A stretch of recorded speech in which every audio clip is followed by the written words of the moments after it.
Diana, you want to start? Because Yes. you're right next to me. I'm Diana Borges from Windsor. I'm Marianne McBride from Cloverdale. Diane Urban, I'm out in Alexander Valley on West Sugar Road. Rebecca Lalonde, Parkland Farms. Fred Peterson, West Dry Creek, and a director on the fire district. Susie Cummings, now Del Webb in Turbeville. Ahmad Permani from Riverbend Community. Woohoo! Nancy Brown from Sonoma County Department of Emergency Management. Yay! We know Nancy. Tilly Hall from Durham University in the UK. I'm here looking at care and caring and wildfire risk management. I thought I shouldn't just sort of say I'm Tilly and leave it at that. Thank you. So Tilly's one of our researchers. Yeah. Yeah, welcome. Very Awesome. good. And I'm Marshal Councilman from Northeast Geislerville. Woohoo! Melinda Dexter, South Chalk Hill. Luann Shend, co-leader with Melinda for South Chalk Hill. Yay! Great. Brenda Flicker, West Side Cove, which is the northern part of West Side Road. Judy Johnson, Palomino Lake, Zaspy. Cool. Donna Schaefer, I'm from Burrell and Samantha Court. We're on Pitch Mountain, sort of just down the hill, but within the city of Healdsburg. Rhonda Belmer, Pitch Mountain. Yay! Pat Abercrombie. I had a mouthful of cake. Kind enough to go around. All right. Again, welcome everybody. We're so glad you're here.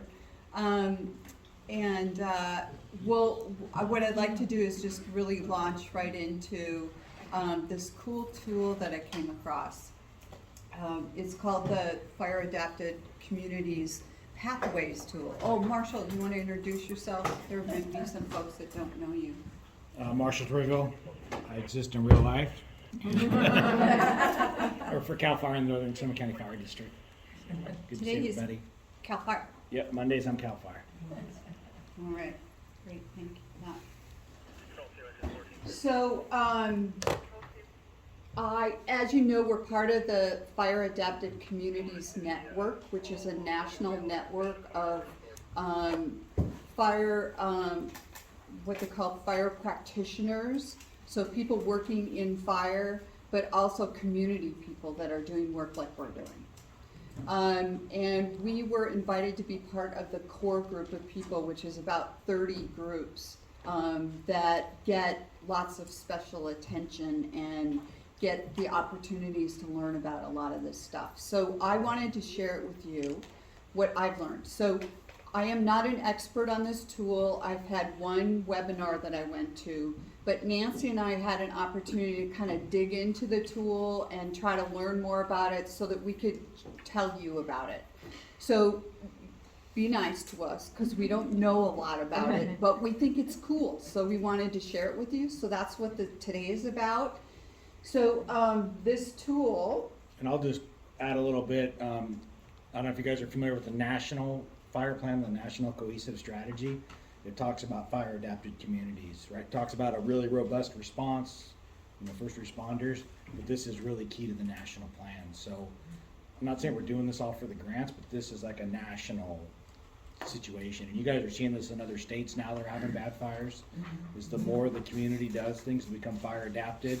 It doesn't say do COPE or map your neighborhood or CERT. COPE, I think, is a great example of meeting the intent. But this is like a federal, a real national program with a lot of support. So it's not like Priscilla made this stuff up. No. Nancy and I just sat down. Nancy and I met last week and we made it all up. And got it nationally approved. And these are not real people. No, I'm kidding. So these are the folks that really developed this tool, and the person in the middle is a researcher. So this is all based on research. And that's another piece of it for me that makes it cool. So, the language is different, right? We're talking fire adapted. We're not talking about fire risk and scary terms. We're like, hey, let's move this ahead. Let's talk about adapting to the fact that we have to live with fire. And so that's kind of part of the language. So fire adaptation means that the communities take mitigation actions so that they can live with wildfire and without harm and without extensive suppression, right? Again, it's not Marshal's gonna come running and save us. We're doing something in advance to make it safer for him and for us. There isn't one silver bullet, as you know, so there's many tools that we can work with, but this is one of the ways that we can do it. The whole idea is to reduce the risk. It's not the responsibility of one agency. Again, in some ways, our first responders are in a better position, right? Because it's not all on them. It's on us all together to do this work and do it in collaboration with each other. So the people that live in the community as well as the people that work here. And again, the stakeholders are many, right? You want to identify a risk, mitigate it, and maintain it over time. Something that's been one of my new beefs. So how does this, what does this mean for COPE? How did Nancy and I think that this would be something that you guys would want to know about? There's 3 different scenarios that I was thinking of, but in general, the hope is it's a resource for you. It's a framework in which you can do your COPE work. So for new communities, it's a tool that can bring people together to identify their priorities and understand which prevention and preparedness activities you might engage in. I know when we started Fitch Mountain, we were like, where do we start? I mean, I remember being in meetings with Chief Boas and Chief Collister and thinking, we gotta cut down all these redwood trees, they're gonna kill us. Because I had no knowledge, I had no reference, I had no, I didn't know where to start. I'm a nurse, what do I know about fire, right? So, this is a framework to start. You would laugh about that, Judy's a nurse too. So, established communities, it might be good for ongoing planning and trying to figure stuff out like FireWise, like a CWPP, we're kind of not doing those anymore, but FireWise, those kinds of projects, it's a way to organize yourselves around that. And then finally, for those that may be in communities where it's just kind of stalled, you know what that's about, right? Where it just kind of feels like nothing's happened for a while, this might be a good way to bring people together again. So those were some ideas to really reinvigorate if needed. So the tool, the first step is defining your community. You've done that already, okay? So you can already check off that first step. The second is to select an archetype, and we'll dig into that part today. All we wanted to do is really focus on the archetype today and for you guys to kind of start thinking about how does this fit for my community, and then we can move on to how you can take it to the next step. And then once you pick an archetype, then you can start to explore what practices you might have in your area that fit for the type of area that you live in. And then once you do that, then you can start to prioritize and start that action plan. As it does not fit for FireWise, right? These pieces are all a part of many of these different programs that we're all doing. So what is an archetype? So the FAC Net folks came up with 5 different community archetypes, again, based on 20 years of research that they've been doing on fire. So they have really thought about this and worked with it a lot.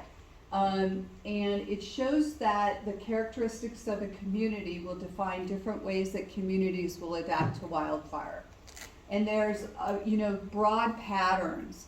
We have spent a lot of time in our meetings talking about how Fitch Mountain is different than Windsor, is different than,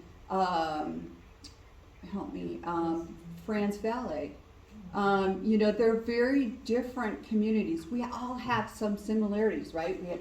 We're worried about fire. We have certain relationships and collaborations that all are similar, but where we live is very different. So the strategies that we use on Fitch Mountain are going to be different than what they use in Knights and Franz Valley, for instance. So by using these archetypes, communities can distinguish the different types of practices again, and what's better suited for their unique place. And it's not rigid. You can pull stuff from other archetypes. It's not written in stone. It's just a guideline. So I'm going to run through the different archetypes. Now, I have to tell you that in the tool, they do not have a brief summary of these different archetypes. They have extensive things that you need to read through. My husband, Pat Abercrombie, happens to be somebody who can distill things down well. So he took on the job of trying to take these archetypes and distilling them down a little bit to make them more palatable and easy to digest, okay? So this is our take at this. FAC Net has not seen this yet. We will definitely share it with them and get their feedback, but this is what we did. So working landscape. The first line really kind of tells it what it is, right? Livelihoods are tied to the land. So think vineyards, I'm thinking ranches, cattle ranches, whatever it might be. Families go way back. I'm envisioning a Cope community right now. Folks want to be directly, actively involved in implementing wildfire and natural resource management. The boundaries can be informal. Think about these large ranches, right? Residential development is low density. People are highly independent, and actions are grassroots, and trust in government may not be just super high. Okay? Rural lifestyle. People have an attachment to rural living. They value privacy and access to wildlands for public use. They moved here for retirement or a more rural lifestyle, and they come from a range of backgrounds. Boundaries may be tied to infrastructure, like where the water system is, think Fitch Mountain. Other people might have water systems as well that would tie people to say, this is our boundary as a community.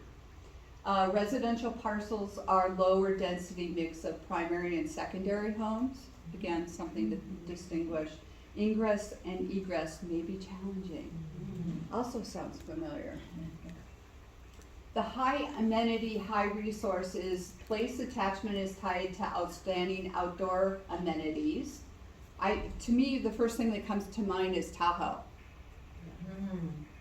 Lake Tahoe area where people, variable sized properties embedded in wildlands often have well-developed road systems. So that's also a distinguishing characteristic community members have or are retired from professional backgrounds, less experience with resources and landscape management. And then action often centers on shared views about environmental management. So the focus of fire oftentimes is through the lens of protecting the environment, right? Because people are living there because they want to live in a healthy environment, all right? You'll have a chance to dig into this deeper. Formal subdivision, collective identity is based on well-defined boundaries of a named subdivision. Parkland Farms came up as an idea for me. They oftentimes have an HOA. So Susie, thinking about that. Most are primary residences. Residents are willing to work with and receive aid from property management. You can read the rest. Progress is often accomplished through individual community members who use their skills to influence others. And then this is the last one. This is really more kind of a city environment. I don't know if this fits for Windsor or not. Maybe Santa Rosa, the city of Santa Rosa, but it's made up of highly developed, dense residential subdivisions or neighborhoods, interspersed with commercial properties. So you may have some hotels in the area, businesses, those kinds of things. Renters, a fair number of renters. Community identity is highly variable. So people may say, I live in the old part of town. You've heard that before. Yeah. Those kinds of things. Or near the school. I love that. So a young family that lives near the school, they may identify that as their area. Residents are accustomed to municipal services like road maintenance, etc. So you can see how they're kind of distinguished from each other, but you also may be thinking, oh, a piece of this fits for me, but not the whole thing. So I want you to be thinking about the one that fits you best, and you want to help me? Yep. we'll do these. And we have checklists for you, to do. Are you And it's got participating? all of the different archetypes on Do you them. want more? If there's extra. I'm just gonna classify everybody else down. And you can just go through and check. It says scale them 1 to 2. You don't worry about that. Just check them off. If they make sense to you that this is where you belong in that archetype, then check it off.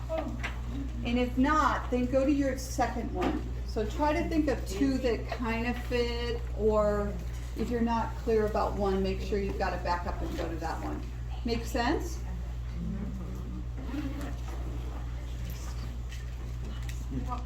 Or you feel confident? I'll take it. I gave mine away.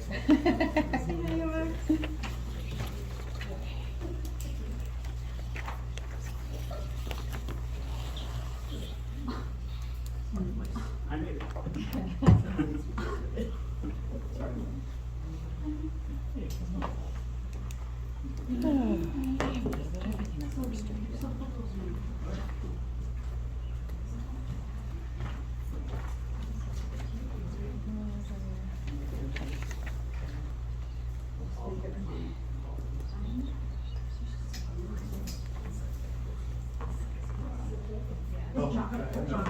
Thank you so much.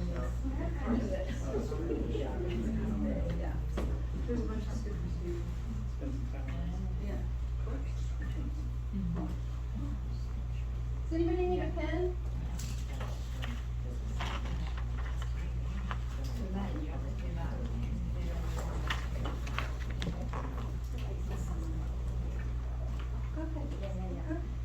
Heads were bobbing.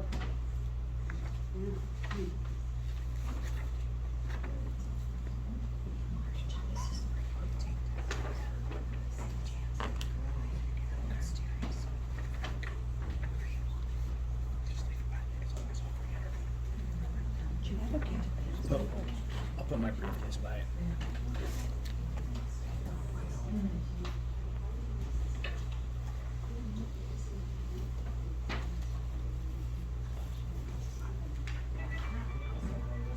Is this how people in our community feel, or people out of our community feel about us?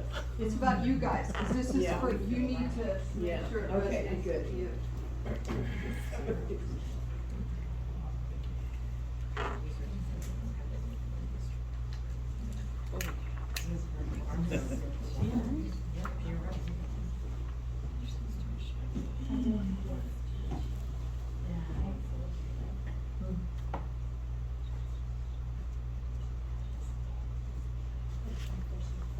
Some people are left-handed. Ooh, are you lucky too? No, but I didn't. Diane's left-handed too. I don't see left-hander, on Zoom, you don't know who's left-handed. Is that what you look for? Well, you don't see people. I know.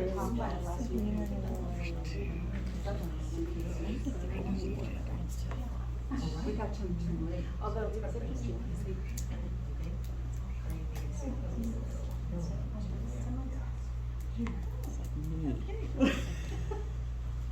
Guys can't get enough exercise. Got to You sit in doing front, one Lance. for Geyserville? What's that? You doing one for Geyserville? No, I was just I've already profiled every neighborhood. Oh, right. I can go stand in front of you. But some neighborhoods have split personalities. Yeah, yeah. Yeah, they do. Oh, yeah. Oh, yeah. Like West Side Road, you got like a mixture over there. Got a hotel, Yeah. school. How's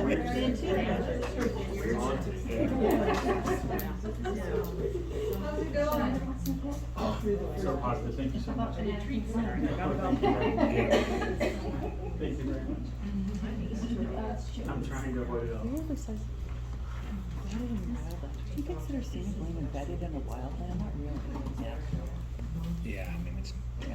We've got a road, You're we've right. got, Yeah, edge up. it's not like a mill. Oh, I'm just supposed to be the one I live in? Oh, I've done them all. So, Oh, no, no. Yeah, yeah. just do the one that you think you are, and if you don't know one that you think you are, then do the second one if you need to, if you feel like, I'm not sure between these two, which one I am.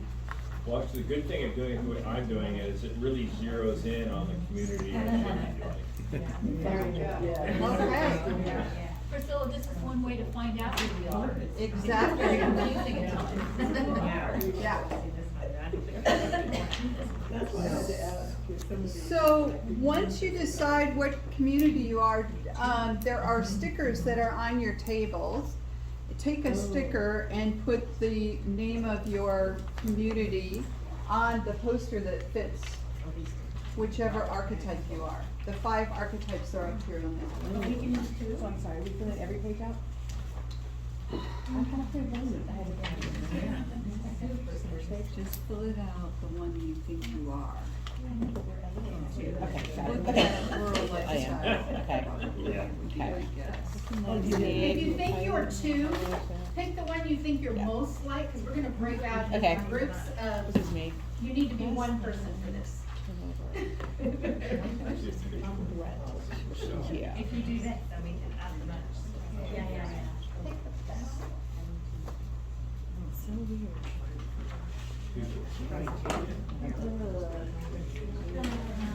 Okay, again, once you know what community you are, put your name on the name of your community on the sticker, and then put it up here on whichever poster fits your archetype. Yes, Fred? Policy question. I call myself West Dry Creek, but really I'm Mountain View Ranch Road Community. Okay. So that's what I should put. Okay, right on.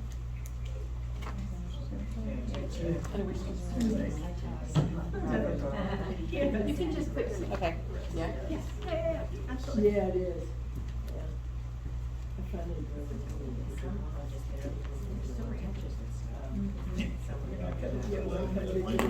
yeah, I was thinking and they were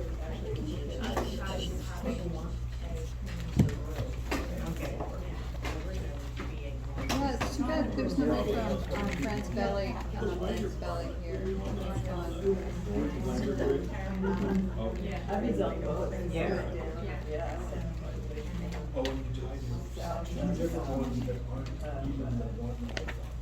From Healdsburg. Yeah, west side. Yeah, west side road. Yeah, so First part actually is 2 lanes, but from Lamberт Bridge to the open bridge. yeah. All right, everybody done? Getting there?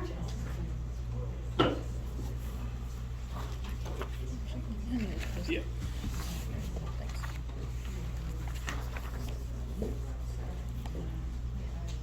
Hey, while you're working on it, I just want you to know 2 people have come after we did introductions. Susan Gansel's back there in the back. She's from Scenic Lane Cope, near Pitch Mountain. And then, do you all know Chief Macdonald from Healdsburg Fire? In person. How fun. Sorry, I was late. Oh, no.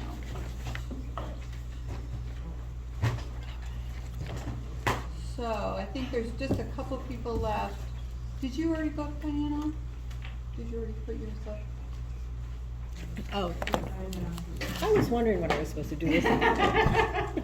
So when you write your name on this, Oh, whoops. then go up to a poster and put it on whichever poster is appropriate. Oh my God. Alright, so just put it on the poster, slap it on the poster, and then we're gonna break into groups. So what you're gonna have a chance to do is kind of dig into this tool. And once you know your archetype, you see these wheels.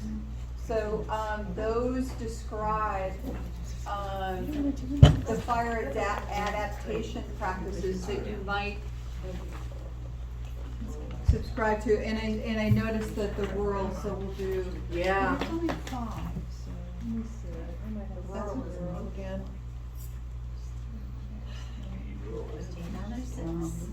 So let's do 2. I'm sorry, if we are like pretty much split between 2 of them, how would you have us do that? Pick one, just Pick one? Yeah.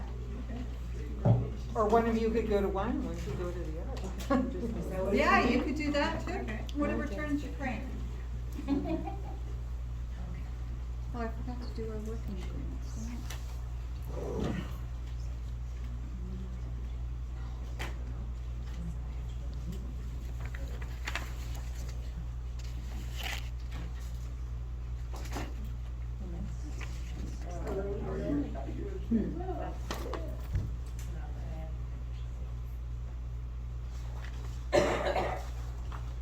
All right, got everybody? Susie, go formal subdivision.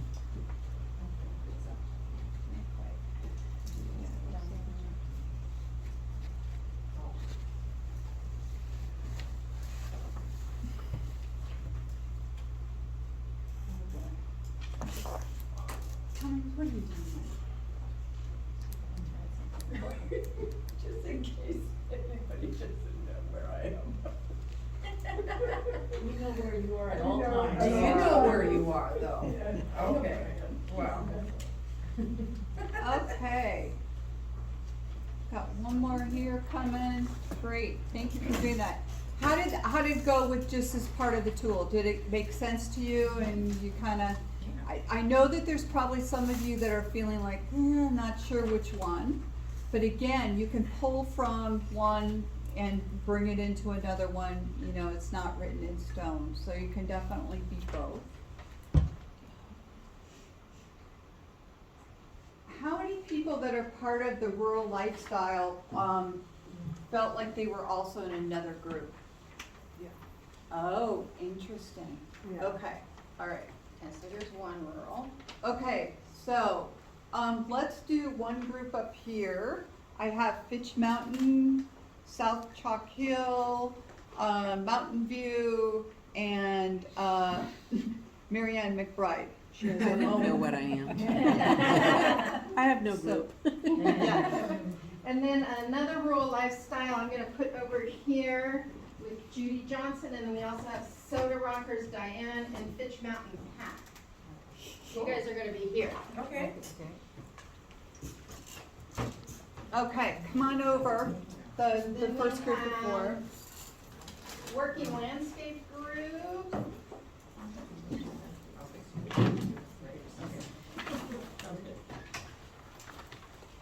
Can you do those 40 minutes? So West Side, Scenic Lane, Working Landscape, Marjorie, and then Chalk Hill. So let's do this over here with Marjorie. Okay. So if someone has to go somewhere, go. If you don't, then you're all set. Take my chair. She can stay.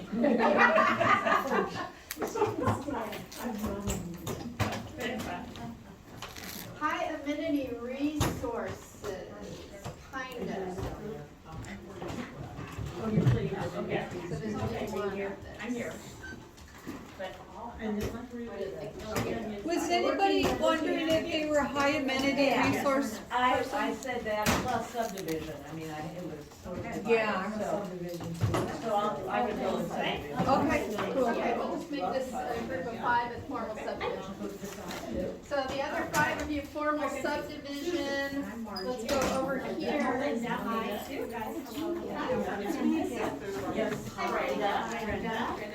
Okay, right here with this one.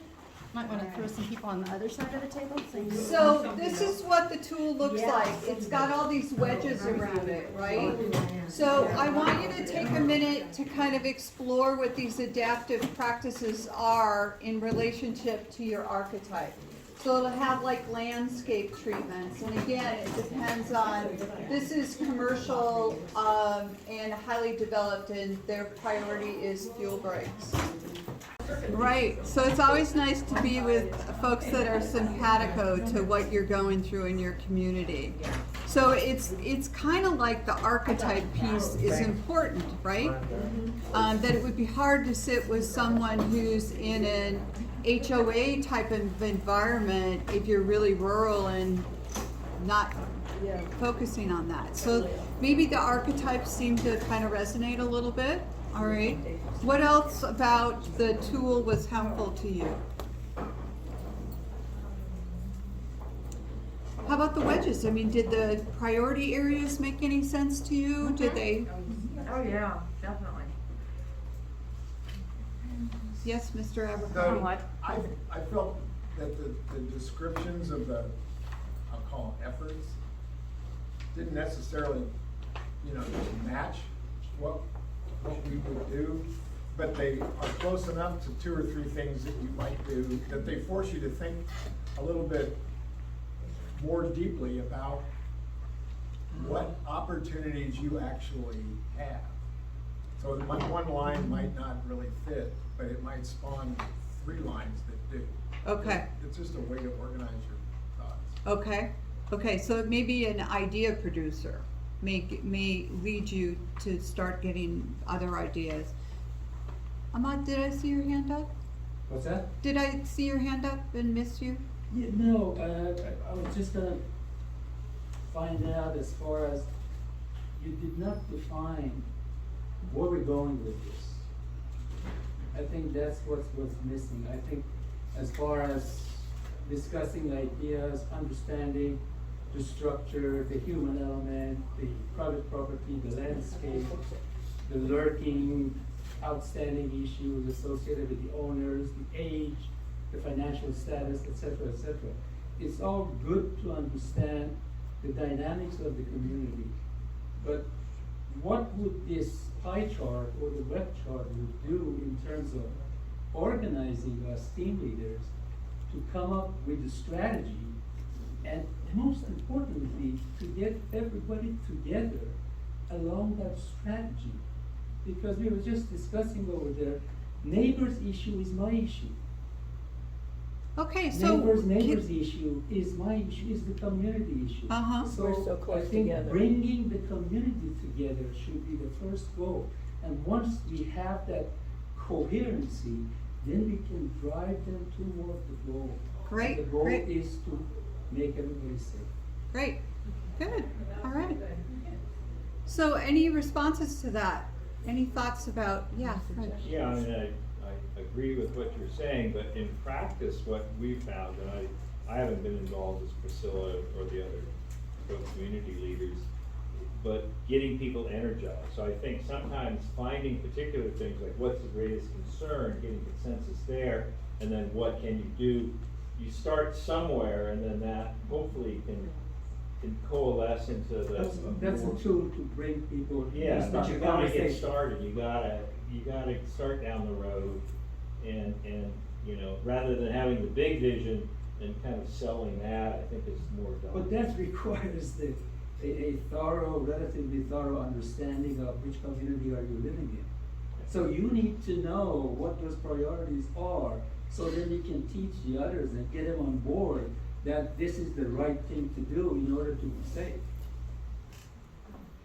Yeah, and in every community. So some team commu- leader yeah, responsibility is to But be on communities top. some are more homogeneous or more together, and then others, like Fitch Mountain, where you've got such a diverse to start with, that's way more challenging. It's not easy. No. No, I would say, in fact, coming from Fitch Mountain, that the idea of teaching our communities, our residents, what they needed to do, that teaching them anything would not fly. It's gotta come from them. I mean, this would have to be a meeting That's the human on element. Fitch Mountain with those people somehow incented to come and have that conversation. It can't be something that I teach them. or tell them to do, yeah. Part You're of just the, contradicting yourself. yeah, I think part of what this tool can be valuable for is finding those points of conversation that would engage the community. That, trying to so if we lack the imagination of trying to figure it out, this gives us a pathway to try to figure out what might my community be interested in. So if I wanna hold a meeting, is this a topic? Yeah. And I can explain them that this topic is good because it works towards this.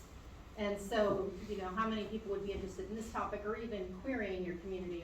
There's 3 topics I discovered, maybe there's 3. And would you like to talk about any of these? Are any of these of interest to you or not? Or So just a some, conversation starter almost, If we right? can bring it together Right, to right, begin. right. yeah, and there may be 3 people that wanna do this part, and there may be 3 people that wanna take on that part. So, there's a way of bringing everybody together, yeah. Well, Priscilla, I was thinking about how I would use this tool with Coke leaders, my 19 leaders, compared to the residents on my mountain, it's a completely different conversation. And so, I was trying to think about the mountain as a whole, and evacuation's it. There's no other thing that would be higher than that. And I know when I first started in Coke, it was just trying to learn all this stuff and, increase my content knowledge. I'm down to the place, tell me how to get out of here. I don't care if I'm in a go bag, I don't care if I have a suitcase, get me out alive. And that's where I'm at now. And a lot of people feel that way. We're gonna continue to educate ourselves. But how can we do our part to work with our professionals and get off the mountain when we're supposed to, get out of the way, and be alive? So, That's what I kind of know. where we are too, because I have 90-year-old, 95-year-old people, and they're not gonna do their yard. or change their house, they'll die before they ever will change their house. But there's more than just fires. So it's just getting out, So it's more than just evacuating. Yeah, and Diana's reminding us, as we oftentimes get caught up in the fire stuff, that if we have an earthquake, we're under different, we're not worried It's a about stay. evacuating, we're Yeah. worried about staying and making sure that we have everything that we need to be safe at home until we know where we can go. The slide or the slump has gone and we can't get off the mountain and, But the chart called them safety zones. So you'd have a safety zone for earthquake. that There would you be go. different than a fire. right on, right, a place of refuge, right? Good. So, so again, remember when I introduced this, I said there were kind of like 3 different ways I was thinking about, and that community is just getting started. Potentially, this would be something you could bring to the table to kind of get the conversation going. The second being, you want to be fire-wise, and you need to get organized around assessing and getting clear about what your priorities in your community are. And then starting to look at an action plan, right? Writing down your steps. This may be a little bit of structure or framework for that happening. And then there's the community that maybe they haven't had an annual meeting for a couple of years. COVID really blew them out and they need to get back together, and maybe this would be a way of bringing people around and having a conversation again, starting to get activated and saying this is what's important to us.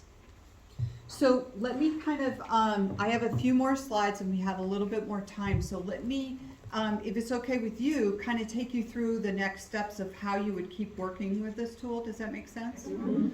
And then, again, there's a facilitator's guide to this, and then there's the tool. So there's things that you can take and run with. I think after today, you have a good sense of what the tool is for. I think you could really implement, Nancy and I just did this today, so. Good job.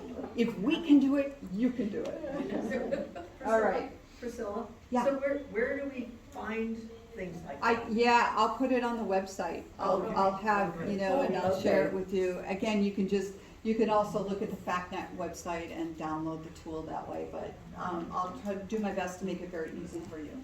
Thank you. So you might have noticed that there were some stars on there. I tried to go around and make sure that you noticed that. To look at priority areas, that could be a good place to start.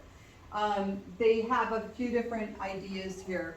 One is using a star, question mark, maybe you're not sure, something, $1, start looking at funding. Oh, this is something that we may be priority about, but we want to do a shaded field break. That's going to cost thousands of dollars. We need to hook up with Marshal and Priscilla in northern Sonoma County Cope and try to have a shovel-ready vegetation grant ready for that.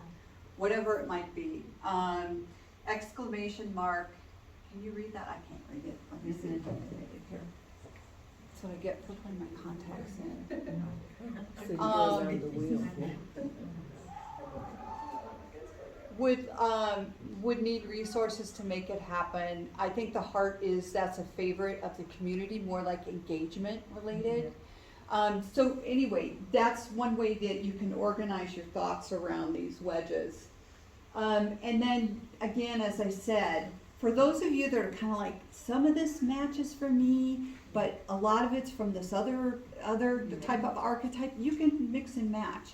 And in fact, what their plan is to have an online interactive tool so that you can pull wedges from the different archetypes that fit and then build your own wedge or your own wheel or I think they call them flowers. Bob, do you know about that from engineering? It's some kind of, yeah, they were calling them flowers. Yeah, I don't know why, but. So you build your own wheel, you could put in whatever practices make sense. You know, for instance, grazing, super expensive, but might be an option for your area. You just kind of want to start to work with that. And then, again, you know, the practical applications, we kind of talked through this already, just being able to adapt it to your local circumstance. And again, just having that, you know, anytime that you meet with a local official or somebody in your area, you can say, we have this plan, we've been working on this, our priority is fill in the blank, we need money for fill in the blank, right? Our community is engaged and ready to do this work. How can you support us in making this happen? And then you've got, you know, all of you have connections with your fire officials, right? And being able to say, hey, Marshall's been coming to our meetings, you know, he's with me on this. Supervisor Gore, where's your TOT money or something that can support us in building a sign, having signs for evacuation routes, something, whatever it might be. And then, again, a way of communicating your community needs and their assets. You know, you might have somebody who's a really good grant writer, right, in your community that could really help you with that work. You may have somebody, I'm thinking of Mill Creek, who has people that do timber and vegetation management and pull on those resources. So consider all the partnerships that may help you be successful, and then, again, engaging in those priorities together. I think that's probably it. Yeah, and there's the resource for getting the tool. So again, the Fire Adaptive Communities Network. I would suggest that if you are interested in learning and having ongoing educational information about this fire adapted work, they have a blog that they send out. I want to say it's once a month. And they can have some really good information in those blogs, and you might find that a useful resource. You know, things like resilience when you're burned out as a leader. You know, they'll have something on that maybe, or working with your fire partners. You know, how to best forge those relationships. I'm trying to think of others. There was a really good one on writing CWPPs. And tons of resources to help you support you in that work. And they've got some on Firewise as well. So, great. Well, that was my PowerPoint, so you don't have to look at that anymore. Are you going to have that on the website? That's my plan. I need to make sure it's okay with them. At this point, what they've got, to get the tool, you have to put in your email address, you know, that kind of thing. So I'm not sure if they're willing to let me do that, but I'll try. Yeah, okay. Yeah, yeah. Because I'd like to, this might be something good for our block captains, just to say, is this the direction we want to go in? Because at this point, we don't even have this on our plate or table. It's not even an option. Yeah. You know, it's not on the menu.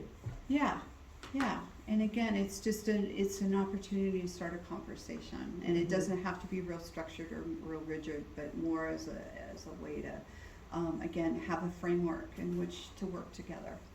Because that can be hard. It can be hard to not have that, especially if you're a brand new community, and it just seems overwhelming, right? So much to do.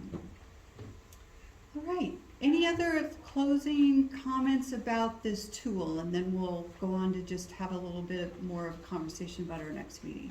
And is Marshall gonna do the, Oh, where is he? He's on the phone, I believe. he's on the phone, but. Okay, Yeah. cool. When he comes back, we're gonna talk about the earthquake, and debrief about that, and what, you know, to remind ourselves that we're more than fire, which will be really good. One idea that was tossed out by the board for our next meeting was potentially to focus on earthquakes. How do you feel about that at our next meeting? In October, it would be all about earthquakes. Awesome. What is it that you want to know about earthquakes? I think, growing up down in the Bay Area, the one thing we learned is, you know, how to protect yourself during an earthquake. And I don't think a lot of people understand that, you know, what to do in an earthquake. You're running around and probably trying to grab things versus bringing yourself to a safe area. And the other thing is being proactive. Secure things down, your cabinets with the Velcros and the different things that we have to do with our water heaters. We all did that too. So based on, I've experienced numerous shake, rattles, and rolls. So what I'm hearing is what to do during, and I'm hearing how to prep your house beforehand. Am I right? Or prep yourself in your house? Yeah. And how to get yourself with supplies that'll work for an earthquake. Not Do you mean, for sheltering in place? shelter in place. Absolutely. Assume you've got two weeks with nobody there to help. That's it. Pipes broke in Santa Rosa, they showed it on the news, so. Oh, is that right? Yeah. Yeah. Water Six pipes. Water Yeah. pipes. Hours ago in Mexico. All the professionals Yeah. will be someplace more important than your house. Yeah. Guaranteed. Wine bottles broke. Okay. Tragic. Do you, so one of my ideas, you guys, is that when we come together, what would be nice to do is to do stuff together. To skill good, build yeah. and meet in small groups and brainstorm and, you know, to adopt a phrase by somebody that we love dearly, Supervisor Gore, get shit done. I mean, I really feel like, you know, it's our opportunity to kind of interact and take things into our bodies and take them with us when we leave. So if there are things around earthquake or there's things around fire, do you want to learn how to use a fire extinguisher again? What are some other skill building type things that you want? Make sure you let us know what those are so that when we come together, we can have all the equipment here. I mean, an idea was apparently PG&E has like a mock how to turn off the gas, you know, and have them bring it so that we can practice. Do they, because PG&E always said, no, don't turn off the gas, don't turn off the gas. For fire. For fire. Well, But don't but turn that off we're the gas talking unless about- you smell gas. Yeah. unless you smell gas. Right, don't turn off the gas just If because. you're gonna evacuate for a fire, we say it's not necessary to turn it off, but for an earthquake, it may be necessary for sure, and that's when you wanna turn off your gas. Okay, Yeah. that's good clarification. And propane versus gas. Yeah. Yeah, good point. So PG&E won't help with that, but yeah. Talking earthquakes. Do we have the same kind of resources? I'll get the for spotlight. earthquake? The school districts do the great shakeout. It's October, it's the exact date, the exact whatever, and you do your drill to make sure you do it. But they have a lot of handouts for what to do post earthquake. And I know I'm so familiar with fire papers now, like what to do when I evacuate. I'd love to have that thing that you literally, Yeah. because you're not thinking sometimes. You just go boom, Yeah. boom, boom, boom after an earthquake. And we have that on SoCo Emergency on the earthquake page. Okay. There's a checklist Okay. there. And just for your information, because October is often very sketchy, in terms of our capacity to do anything but think about fire. Last year, we moved the Great Shakeout for Sonoma County to April, so it's now the anniversary, April 18th, the anniversary of the Great San Francisco quake. So we're gonna do it in April, so it won't ever get in the way of people thinking about other things, and that way we can put some full attention to earthquake safety instead of it being, really, you can never plan an event in October, you just don't. No. It's obviously retired. So Marshall, we were talking about how when we come together doing skill building, and you talked about the mock PG&E turn off the gas thing, and I was asking people what they wanted to know. So it sounds like before, you know, prep before, during, and then Rhonda was just saying afterward. What's the checklist for that? So we can spend some time maybe with that at our next meeting. I'm not sure that we need to meet in person. I'm not hearing enough stuff that we need to meet in person yet for that meeting. Okay, cool. I turn it to you. Well, yeah, so next month's meeting's gonna be, I think, more earthquake focused, so I was just gonna take a couple minutes to talk about the earthquake that happened last week. And maybe that'll help the percentage for next month too, so from the fire agency's point of view, and this is kind of what I just heard on the radio, plus I can talk about the Northern Sonoma County Fire District, and I have to talk about Healdsburg, but it wasn't like pandemonium, if you will. It wasn't like the end of the world, like bridges collapsing and things like that. And, you know, every earthquake's a little bit different, so I just wanted to talk about this one because maybe the next one will be really bad. But the common calls that people called for and realized people didn't always call 911 was broken water lines and broken gas lines, or the smell of smoke, or the pilot light went out, or something along those lines. Smoke or gas? They smelled smoke or gas? Gas, sorry, gas. So probably some people just called PG&E directly and never called the fire department, so it's hard to quantify the exact numbers. But that appeared to be the common call, and more so for Santa Rosa, the urban areas, and Healdsburg City, I think, got a couple calls. Yeah, we got a couple calls. But. Yeah, and you know, that's people that are on PG&E piped gas. You guys probably are on propane tanks, the more rural areas, or the, I want to stereotype profile you guys. So Archetype. So it might be a little bit different in your situation, but that would seem to be the common call type. So it reminded me, like, know how to shut your gas off, whether it's PG&E propane, know how to shut your water off. Those are all good things to do, because if there's 1,000 people calling about the smell of gas, we'll get to you eventually. Or it might just be PG&E shuts off everybody at a main height, but we just gotta think about that.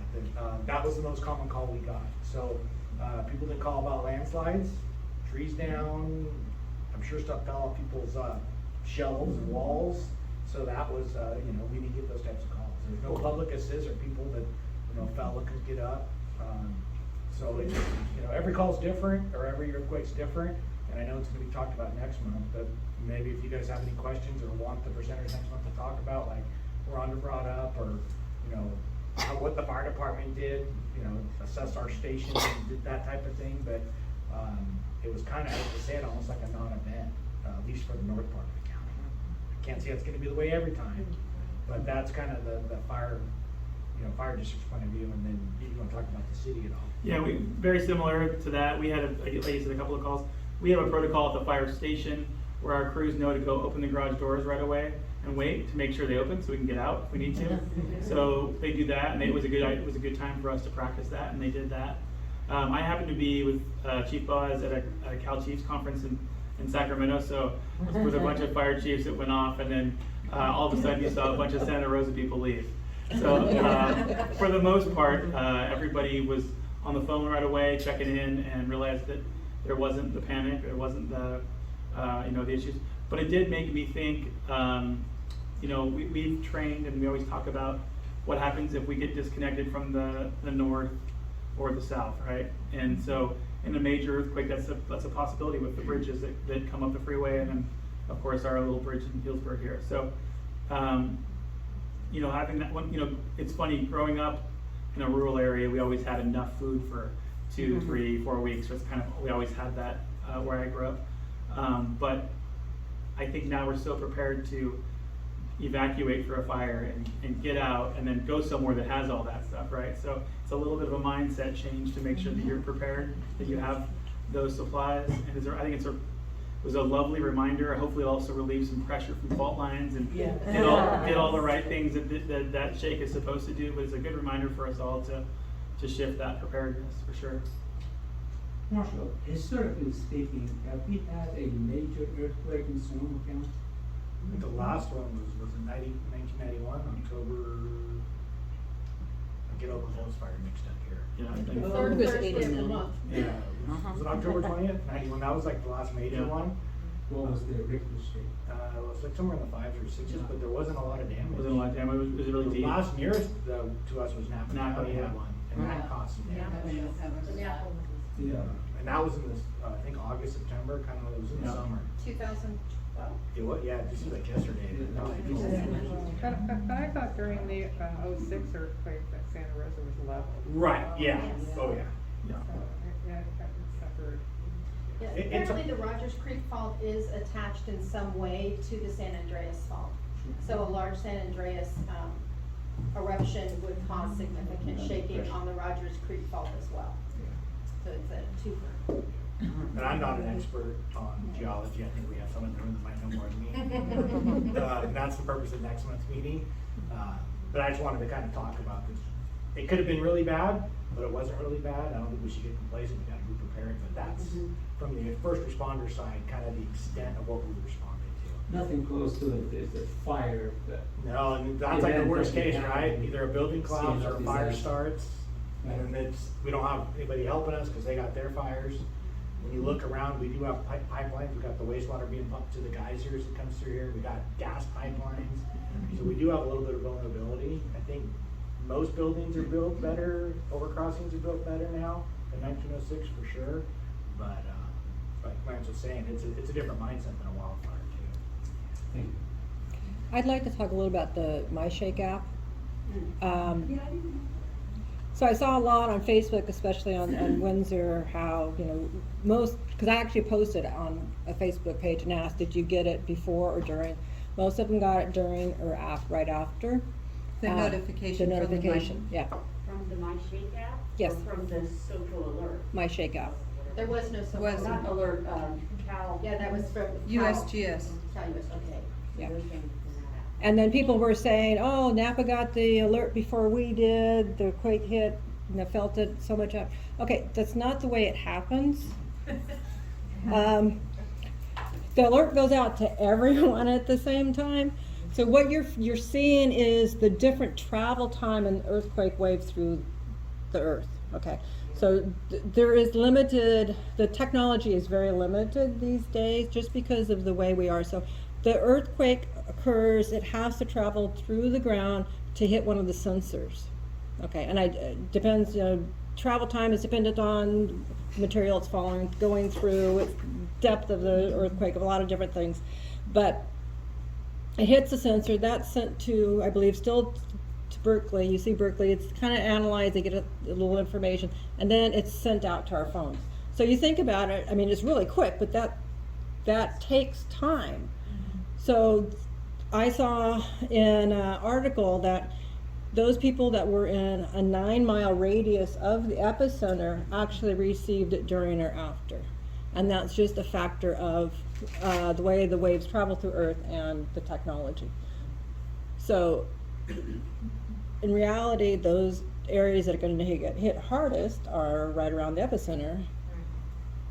So that's just the way the things are. Hopefully it'll improve in the future. But what I really want to stress is that people, when you hear that alert, you still don't have seconds. It's not like, we get watch duty, you go look at your phone, oh, look, it's over here. You drop, cover, hold. If you can grab your phone on the way, cool. But if not, forget the phone, yes. That's a really good point, we're so used to. Yeah. Gotta look it up on the map, wanna get the details. Are you guys gonna talk about the apps next month? Cause some people sign up for some of these apps, some are default apps, right? That'll be talked about next month. Yeah, we can do that.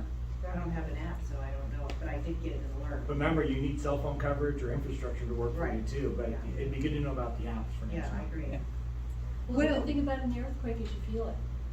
You do feel, and immediately you can react, right? You feel it, but it takes a while for it to register. Yeah. Okay, so every time it takes a while. So like mine, I literally thought a plane hit my house. Whoa. Because it was that big of a jolt and there was a sound coming from above.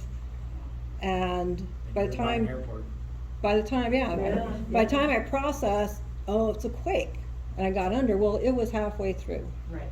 Yeah, because you stop and try to figure out what is happening. Yes, yes. So, does anybody else have any expertise on earthquake stuff that would like to be involved in the presentation? I wanna make sure that anybody, so that Diana doesn't feel like she's the only gal here. Oh, I can help her, of course. Okay, cool, Nancy will help, and I'm sure Marshall will tap our fire officials as well for ideas and stuff. Fire officials know the best earthquakes. Yeah. Well, you get the Please wait for calls it to go though. bad. Yeah. I can look into getting some other people, maybe from the GS or Oh, okay. Well, State. might be good to hear about some of the history of the faults in the area, the history here. Oh, I agree. Yeah. Or Yeah. the map. Maps of the fault, Well, yeah. it hasn't been a case plan for the county, has the map, probably the county's website. You guys have a pretty good indication of where it is to the north, on the way to Fitch. Yeah. Wasn't the epicenter in this one Fountain Grove or Mark West? I think it was Mark West. Yeah. Great. Yeah. It was. Yes, Susan Gansel? So I know, I mean, this is everywhere. You can look up on, you know, any website and find the best earthquake supplies and things like that. But sometimes it's like wading through a ton of stuff. So I would also appreciate, you know, what are the best kind of bang for your buck for earthquake supplies and things. I used to put everything together and then, you know, but I haven't done that again yet. I need to get on that. But that'd be very helpful for me. Okay. So. Yes, ma'am. I just wanted to say, I heard a fellow from Cal OES on TV who made a comment that I had not heard before, that iPhones, maybe they're gonna change, but that iPhones take an extra process for that alert to come through an iPhone, that Android phones, it comes immediately. So there may be a microsecond or whatever delay with an iPhone. And I hadn't heard that before, that there was an extra step involved with. So hopefully they'll change and, you know, Okay, fix that, but. all right. So we learned about archetypes today. Yeah. I had kind of imagined that each of the archetypes probably has like a hat. I don't know, it's not like a hat, you know, it's like, how do you represent the archetypes? I was thinking, you know, working lands, I can see a cowboy hat. Is that stereotypical? I don't know. But I was thinking it would be fun, you know, if we took this and ran with it, it would be kind of fun to have hats or something symbolizing the different archetypes. Anyway, that's me, that's where I go. So thank you for being a part of exploring this tool and for helping us understand whether it would work or not and giving us feedback on it.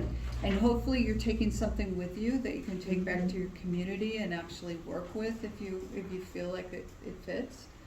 And we'll have more conversations about this, I think, as we go on. So, yes, Fred. Yeah, and even though they're not the same disaster, the consequences between flooding and earthquakes are not that dissimilar in terms of being isolated, having, you know. And then the other thing that, because during fires we flee and we go where other people are, but some emergency medical stuff too, first aid basically. It's increasingly important, especially if someone gets, you know, from falling debris or shit.